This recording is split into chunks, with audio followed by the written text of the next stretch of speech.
സൂര്യൻ അസ്തമിക്കാത്ത ബ്രിട്ടീഷ് സാമ്രാജ്യത്തെ മുട്ടുകുത്തിച്ച ഭാരത ജനതയ്ക്ക് എൻ്റെ വിനീതമായ നമസ്കാരം. ഓൺ ദ സ്പോട്ടിൽ ആ ടോപ്പിക്ക് കിട്ടിക്കഴിഞ്ഞു കഴിഞ്ഞാൽ സൂര്യന് താഴെ എന്തിനെക്കുറിച്ചും ആത്മവിശ്വാസത്തോടെ ഒരു സിനിമയിലെ ഡയലോഗായിട്ട് അപ്പോൾ അങ്ങനെ ആ ഒരു ആത്മവിശ്വാസത്തോടെ സംസാരിക്കാൻ കഴിയും എന്നുള്ളൊരു കോൺഫിഡൻസ് കണ്ണിൽ കൊണ്ടുവരണം. അത് ഇതിന് നമ്മൾ തുടക്കത്തിൽ ഒരു ഇൻട്രൊഡക്ഷൻ അത്രയും ഭയങ്കര വാലിഡ് ആയിട്ടുള്ള ഭയങ്കര സ്ട്രോങ് ആയിട്ടുള്ള ഒരു ഇൻട്രൊഡക്ഷനിൽ നമുക്ക് പിടിക്കാൻ പറ്റണം.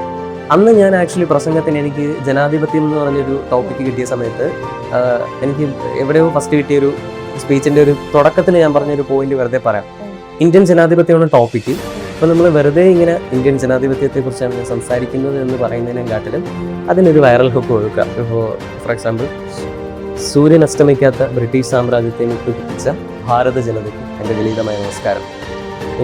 എന്നിട്ട് ഇതിലിങ്ങനെ ഒരു കണക്ട് ചെയ്ത് പോകുന്നതും തുടക്കത്തിൽ ആ ഒരു സ്റ്റാർട്ട് ഒരു ഒന്നൊന്നര സ്റ്റാർട്ടായിരിക്കണം. ഗ്രാഫ് ഇങ്ങനെ അങ്ങ് കയറണം സാധനം, അങ്ങനെ ഒരു സ്റ്റാർട്ട് കൊടുക്കുക. റീഡ് അഗെയിൻ നല്ല നല്ല നല്ല ആൾക്കാരുടെ സുകുമാർ അഴീക്കോട് സാറിൻ്റെ ഒക്കെ പുസ്തകങ്ങളൊക്കെ വായിക്കുക. ഒരുപാട് കാര്യങ്ങളുണ്ടല്ലോ. നമുക്കിപ്പോൾ ചുമ്മാ ഇരിക്കുമ്പോൾ വാർത്ത കണ്ടാൽ മതി. വാർത്തയിൽ അവർ എന്ത് സൂപ്പറായിട്ടാണ് സംസാരിക്കുന്നത്. ലൈവൊക്കെ പോകുന്ന സമയത്ത് ദൂരദർശനിലൊക്കെ പറയുന്ന കുറേ ലാംഗ്വേജ് ഉണ്ട്. ഭയങ്കര രസമാണ് അതൊക്കെ കേട്ടിരിക്കാൻ.